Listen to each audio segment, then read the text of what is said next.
My dad threw me out of the house and I learned what family actually was. When my dad found out I was pregnant, he didn't care that it was a man twice my age who forced himself on me. All he saw was a slut. He threw me out in the snow in the middle of the night. I was 16, and I had no idea where to go. I spent the night in the park bathroom trying not to freeze to death while touching my stomach and thinking about this baby I never wanted. Missy Nyla found me the next morning sleeping in the school bathroom because I couldn't stay in the park after what happened with those men who kept circling back. She was my English teacher who always said I could write my way out of this town if I just kept believing in myself. She took one look at my garbage bags and I completely broke down. I sobbed so hard I couldn't breathe.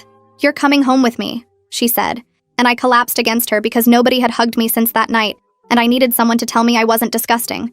She canceled her classes and drove me to her house. I cried the whole way because kindness felt so foreign. Miss Nyla lived alone in a house full of books and cats that wouldn't leave my stomach alone like they could sense the life inside. She made me a bedroom in her office and came to every doctor's appointment where nurses assumed she was my mother, and we never corrected them. At night, she'd hold my hair during morning sickness and tell me about her wife Marina who died 3 years ago. They'd tried for kids for a decade but ran out of time. "Maybe you're both my second chance," she whispered, while I threw up again, and I sobbed because this stranger was being the mother mine refused to be. We fell into a routine where she watched me do online school while I helped grade papers. Slowly, my belly grew, and so did this feeling that maybe I could love this baby even though I hated how it started. She'd put her hand on my stomach and tell the baby about all the books they'd read together and all the places they'd see, and I started believing we could actually do this. When Oliver was born, Miss Nyla held my hand through 19 hours of labor while I screamed and begged for my mother who never came. My parents ignored every call from the hospital. She cut his cord and was the first to hold him after me. We both cried when he grabbed her finger with his tiny, perfect hand. "Can he call you Grandma?" I asked, and she sobbed yes while kissing his tiny head. We went home together and built this strange, beautiful life in her little house. She taught him songs in different languages while I taught him to laugh at my silly faces. He took his first steps reaching for her glasses because they sparkled in the light. He said Mama to me and Nana to her, and I finally understood that family was about choosing each other every single day.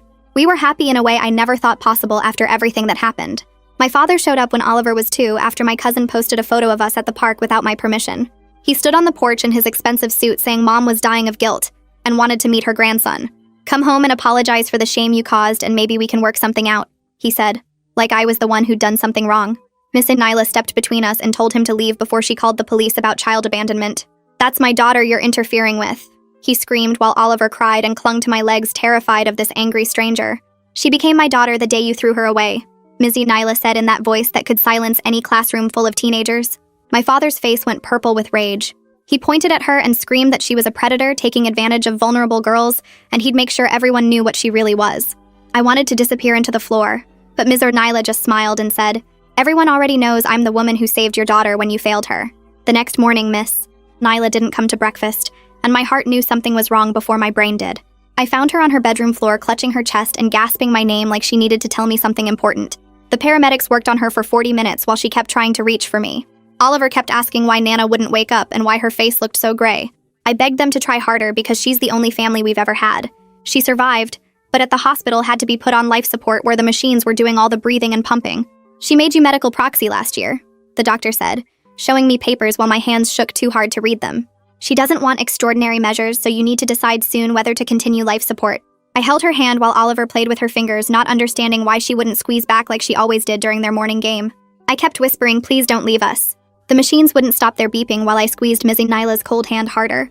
Oliver kept tugging on her fingers the way he did every morning when they played their counting game. The doctor stood by the foot of her bed holding a clipboard and watching me with this patient look.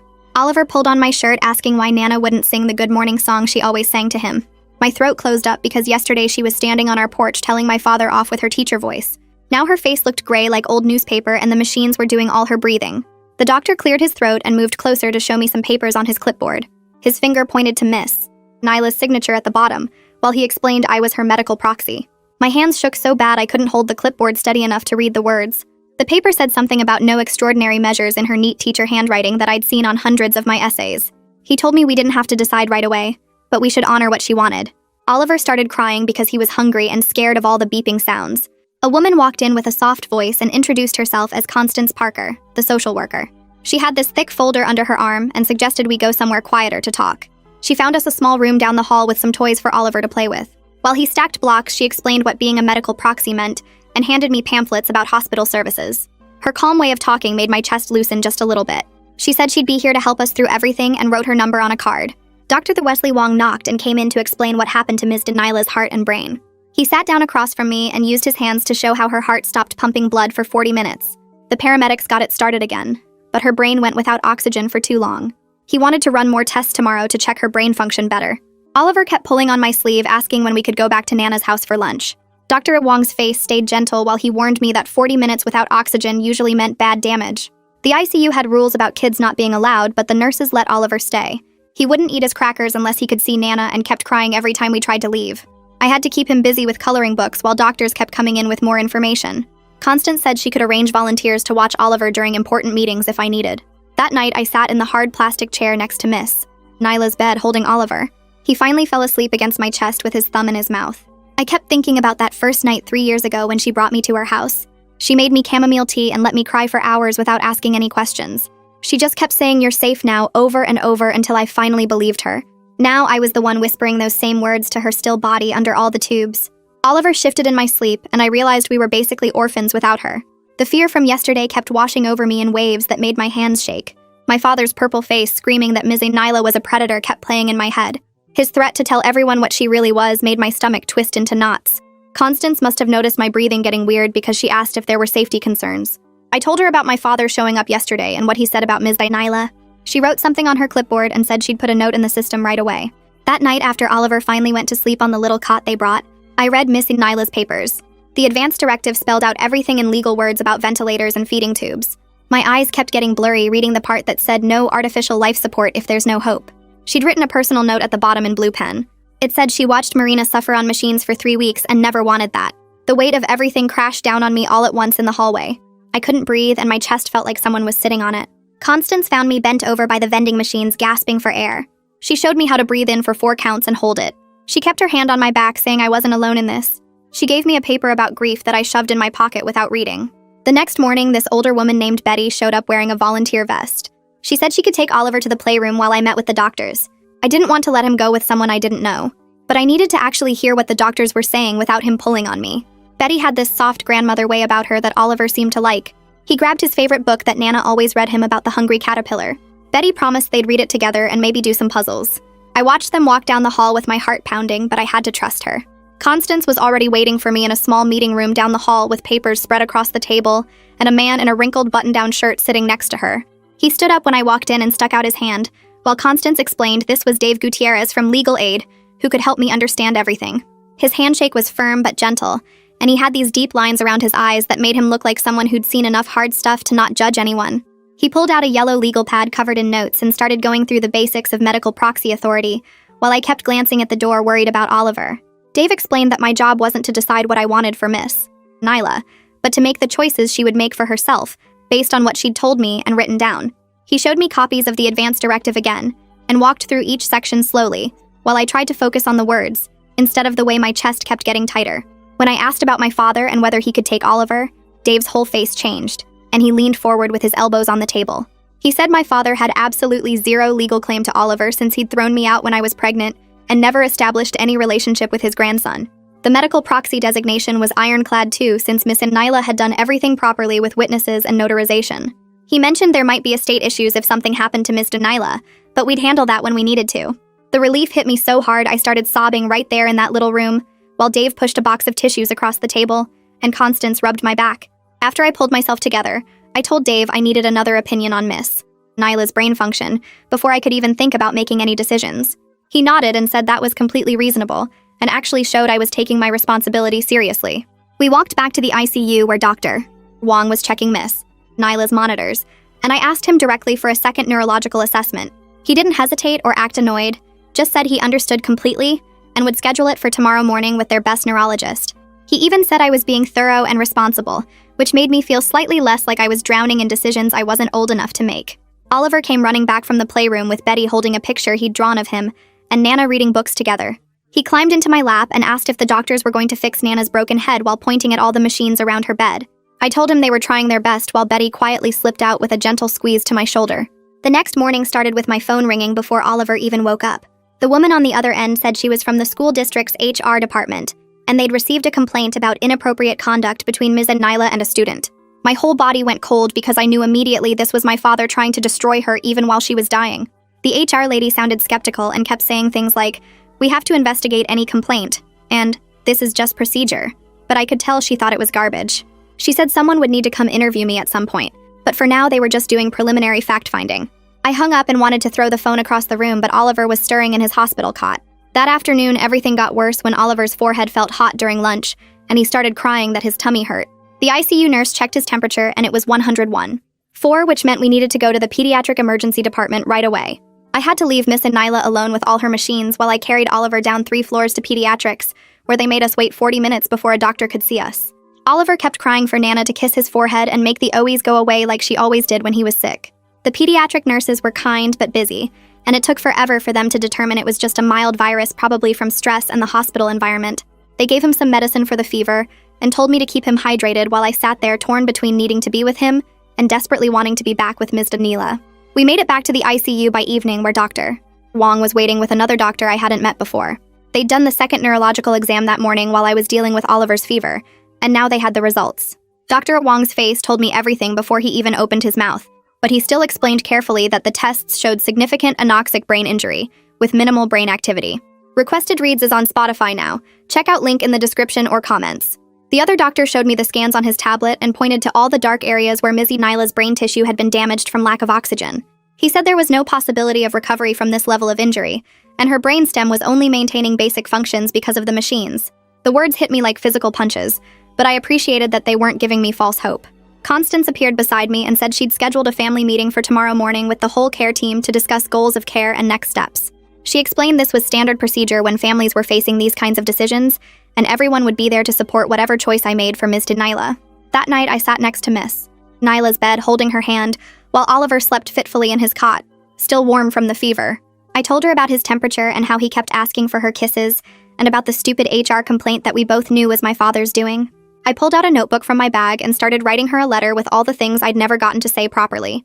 The words came out messy and tear-stained, but I wrote about how she saved my life that morning in the school bathroom and became the mother I'd needed. I wrote about how Oliver would always know his Nana was the bravest woman who chose us when nobody else would. My voice cracked and broke as I read it out loud to her still form, while Oliver colored with crayons on the floor beside us. 2 of Miss Nyla's teaching colleagues showed up quietly with a cardboard box while I was reading. They didn't say much, just squeezed my shoulder and left the box on the chair before slipping out. Inside were dozens of cards from her students and fellow teachers with messages about how much she meant to them. Oliver got excited seeing all the colorful drawings and started pulling them out one by one to look at the pictures. Dave came back that afternoon with more papers and a serious expression. He said given my father's escalating harassment with the confrontation, and now the HR complaint, we needed to file for a no-contact order immediately. He'd already started the paperwork and showed me where to sign while explaining that the pattern of behavior would make judges take this seriously. I signed everywhere he pointed while Oliver played with Dave's pen cap, grateful someone with a clear head was thinking about protecting us when I could barely think straight at all.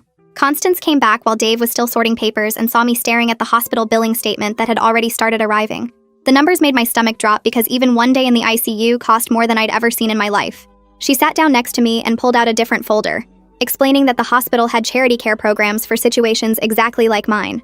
We spent the next hour filling out forms while Oliver played with the buttons on the hospital bed, with Constance helping me list my tiny income from online tutoring and showing me where to write that I had 0 savings. She kept reassuring me that Miss Nyla's insurance would cover most of the medical costs, and the hospital wouldn't let me drown in debt over this. The relief made me cry again because I'd been imagining losing everything on top of losing her. That evening, my phone started blowing up with notifications from people I hadn't talked to since high school. Someone showed me my father's post on the town's Facebook community page, where he'd written this long thing calling Mizzy Nyla a predator who groomed vulnerable girls. He said she'd taken advantage of me when I was homeless and pregnant, twisting everything good she'd done into something sick. The comments were already piling up, with some people defending her as the best teacher they'd ever had, while others who didn't know her were buying his lies and calling for investigations. I wanted to type out the truth about how she saved us, but Dave grabbed my phone and said absolutely not. He explained that anything I posted could be used against us later, and we needed to stay quiet for legal reasons, even though it killed me to see her name dragged through mud while she lay dying. The next morning, we had the big care meeting that Constance had scheduled with the whole medical team. The conference room was full of doctors and nurses, and this woman who introduced herself as the hospital ethics consultant. She had this calm way of talking that made me feel less crazy as she explained quality of life and suffering and what it meant to honor someone's wishes. She pulled out Missy Nyla's advance directive again and read the parts where Ms. Nyla specifically said she didn't want machines keeping her alive if there was no hope. The consultant helped me understand that keeping her on life support when she explicitly didn't want it Wasn't love, but actually disrespecting what she believed in. By the end of the meeting, I was sobbing so hard I couldn't breathe, but I finally understood what I had to do, even though every part of me wanted to keep her here forever. That night was the worst yet, because Oliver had nightmares and kept waking up screaming for Nana to check under the bed for monsters. He'd started sucking his thumb again, which he hadn't done since he was barely 1, and it broke my heart watching him go backward.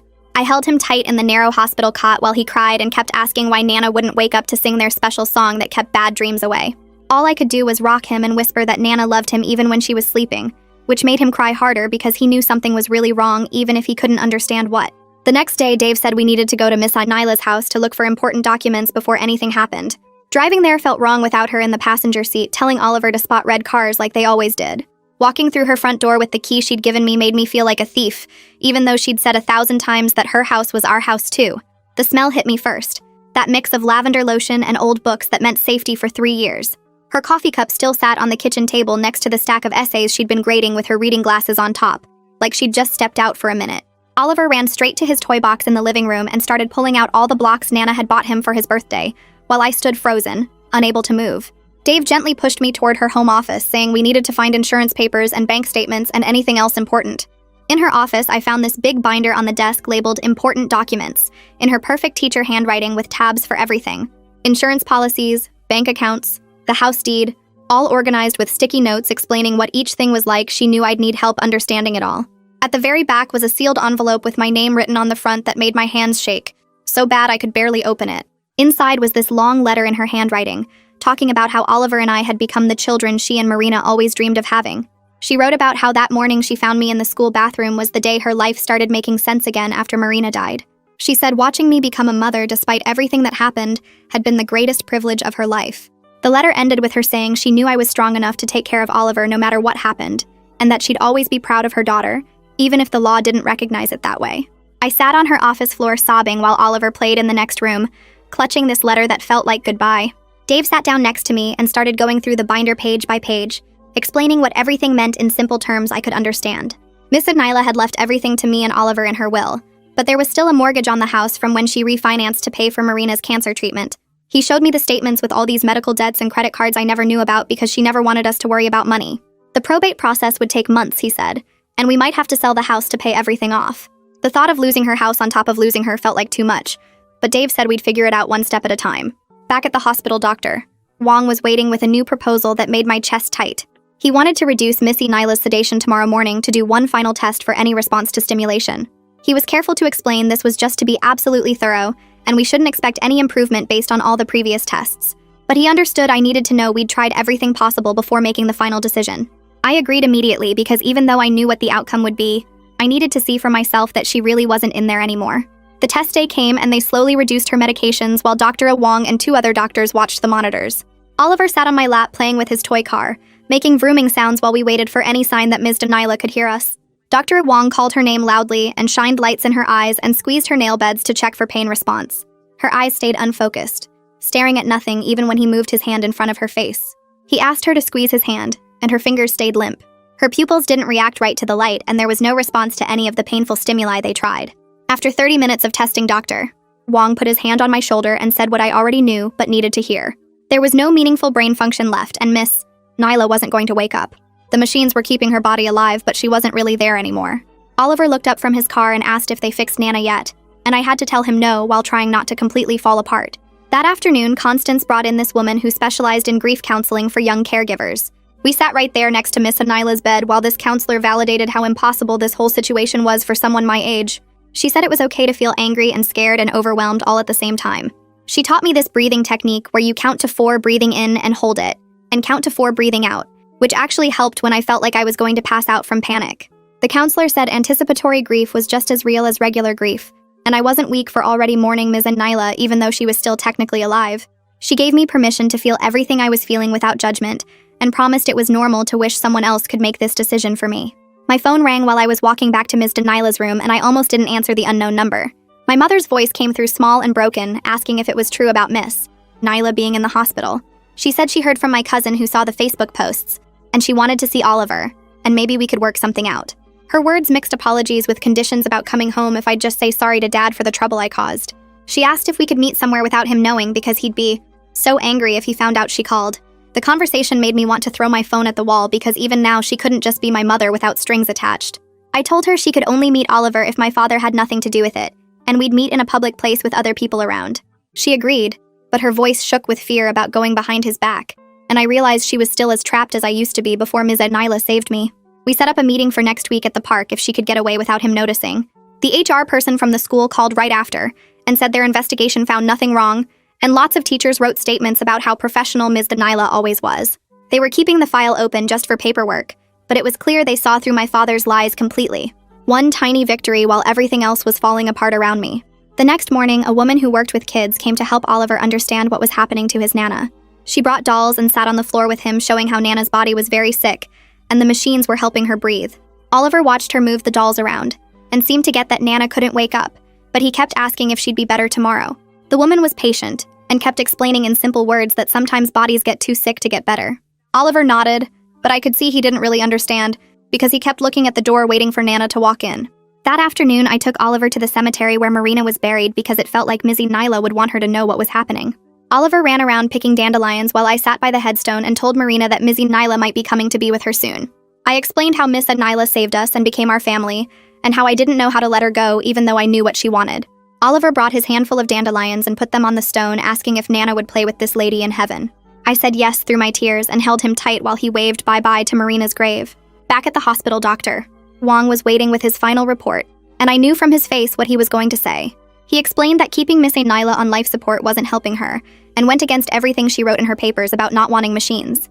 He was gentle but clear that it was time to let her go peacefully without more suffering. The weight of his words pressed down on me like something physical crushing my chest. That evening, I sat alone in Miss Nyla's room and opened her letter again while Oliver played with his cars on the floor. Her handwriting blurred through my tears as I read her words about not wanting to linger on machines and trusting me to make the right choice. She wrote about how proud she was of the mother I'd become and how lucky Oliver was to have me. She gave me permission to let her go and said she'd always be watching over us just like Marina watched over her. Every part of me wanted to keep her here even if it was just her body breathing with machines, but I knew that wasn't what she wanted. Dave came by the next morning with papers for the restraining order against my father and said the court date was set for next month. He explained that the Facebook posts and the HR complaint showed a pattern that judges took seriously. The legal protection felt like Miss Nyla was still fighting for us even from her hospital bed. That same afternoon, my father showed up at the hospital trying to get in, but security stopped him at the door thanks to Constance's earlier warning. He made a huge scene demanding to see his grandson and screaming about his rights while people stared. The guards walked him out and gave him an official paper saying he couldn't come back or he'd be arrested. I watched from a window upstairs feeling scared but also protected by all these people Ms. Nyla had put in place to help us.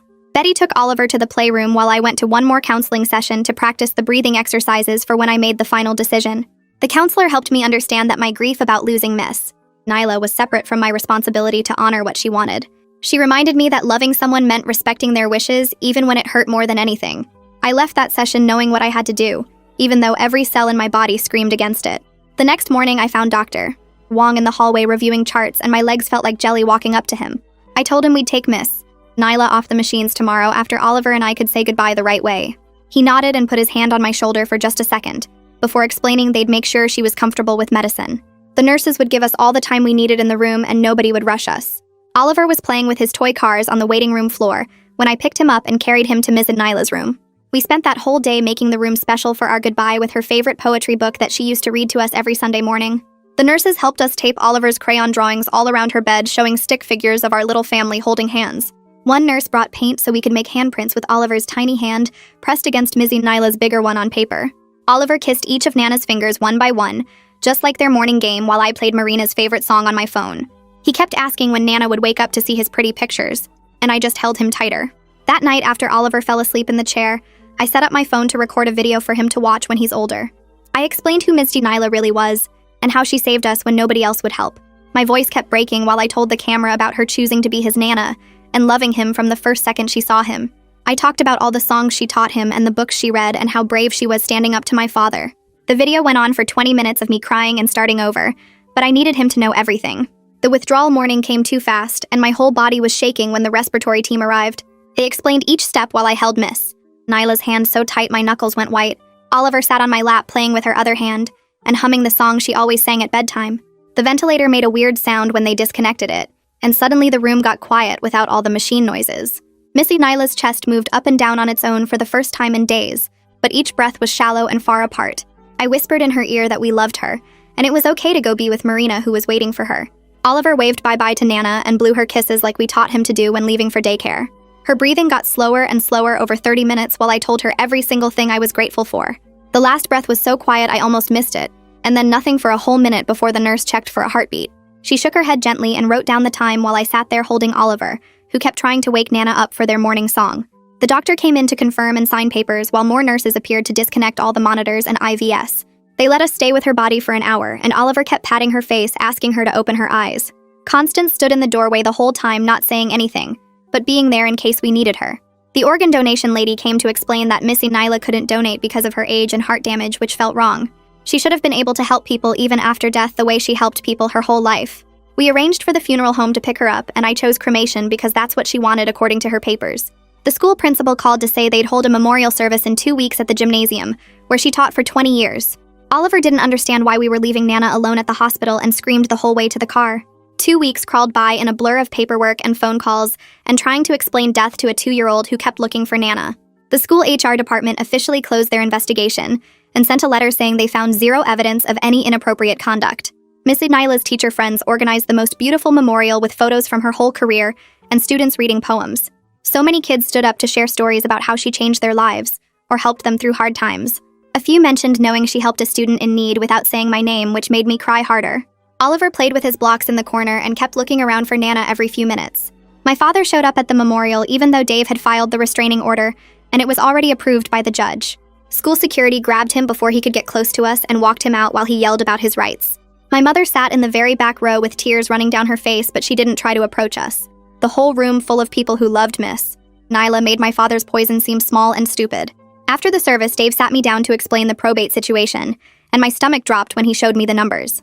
Miss Nyla had taken out a second mortgage to pay for Marina's cancer treatment and barely had any equity left in the house. The monthly payments were more than I'd ever be able to afford, even with a full-time job, which I didn't have. He recommended selling the house fast before it went into foreclosure, and at least walking away with something. Packing up Miss Nyla's house felt like ripping my heart out piece by piece while Oliver kept asking when we were going home to Nana. I could only take what would fit in our new subsidized apartment that accepted my housing vouchers from the state. 2 bedrooms that smelled like old carpet and cigarettes, but it was better than a shelter and we could afford it. I packed every single one of Miss Nyla's favorite books, even though we didn't have shelves yet. The first night in the apartment, Oliver pulled down book after book asking me to read them in Nana's voice. I tried my best, but my voice sounded nothing like hers, and he knew it wasn't the same. We made a special shelf just for his books that Nana used to read, and he touched each one before bed like a ritual. The next morning, I opened my laptop while Oliver ate his cereal and started filling out the community college application online. The personal statement box stared back at me empty, and I typed about how Missy Nyla saved my life when my own family threw me away, and how she taught me I could write my way to something better. My fingers shook typing about being 16 and pregnant and homeless until a teacher saw me and decided I was worth saving.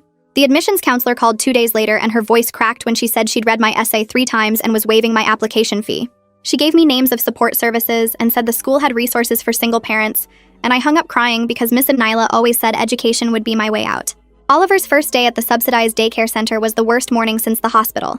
He screamed and wrapped his arms around my neck so tight I couldn't breathe while the teacher tried to gently pry him off. He kept sobbing for Nana and reaching for me as I backed out of the room, and I threw up in the parking lot from guilt. The teacher called after lunch to say he'd finally stopped crying and was playing with blocks, and by day 3 he only cried for 10 minutes. By the second week, he ran to show me the picture he'd drawn and only whimpered a little when I left. My mother texted asking to meet at the park by the river, and I agreed but told her to come alone or I'd leave immediately. She showed up with a bag of toys for Oliver, and her face looked older and more tired than I remembered. She watched Oliver play on the swings and said she was sorry she didn't protect me, and sorry she let him throw me out, and sorry she was too weak to leave him. I told her sorry didn't give us those years back, but I'd take what she could offer as long as she understood our boundaries. She nodded and handed Oliver a stuffed elephant, and he hugged it tight while she cried.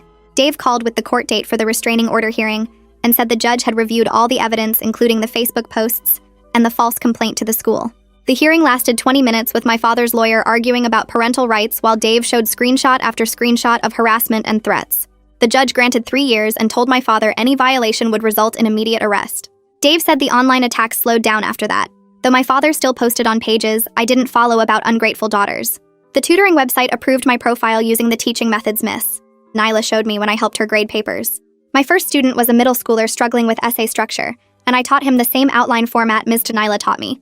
3 more students signed up the next week, and soon I was tutoring 15 hours a week on top of my own classes. The money barely covered groceries and gas, but each small payment felt like proof we could survive this. Oliver learned to play by himself while I worked, and I'd give him goldfish crackers to keep him quiet during video calls. 4 months after Ms. Denilah died, the school called about dedicating a memorial bench under her favorite reading tree where she used to eat lunch. The principal asked if I'd speak at the ceremony, and I stayed up all night writing about how teachers save lives just by seeing the kids everyone else ignores. That morning, Oliver picked dandelions from the apartment complex lawn to bring to Nana's tree. I stood at the microphone with Oliver on my hip and read about Ms. Denilah taking in a pregnant 16-year-old that nobody wanted and giving her a family. The whole English department was crying, and several students came up after to say she'd helped them too. Oliver put his flowers on the bench and patted it like he was petting it. Our bedtime routine became sacred, with Oliver pulling down one of Nana's books and climbing into my lap while I read in my voice that would never sound like hers. We'd look at her picture on his dresser, and he'd tell it about his day at daycare and what he ate for lunch and which kid pushed him on the playground. Sometimes he'd ask when she was coming back, but mostly he'd wave and say, "Night-night, Nana." The grief sat heavy in my chest every single night, but so did the memory of her voice telling me I was stronger than I knew. That last night, I lay in our tiny apartment listening to Oliver's breathing, and the neighbors arguing through the thin walls and the sirens in the distance. My whole body ached from exhaustion, but we'd made it through another day, and tomorrow we'd make it through again. Oliver had started saying Mama more clearly that week, and each time I heard it, I remembered Ms. Denilah's joy when he first said Nana. We were building something new from the pieces she left us and choosing each other every day just like she taught us to do. That's all for now. You clearly have free time if you made it to the end. Go on, subscribe, and make it official.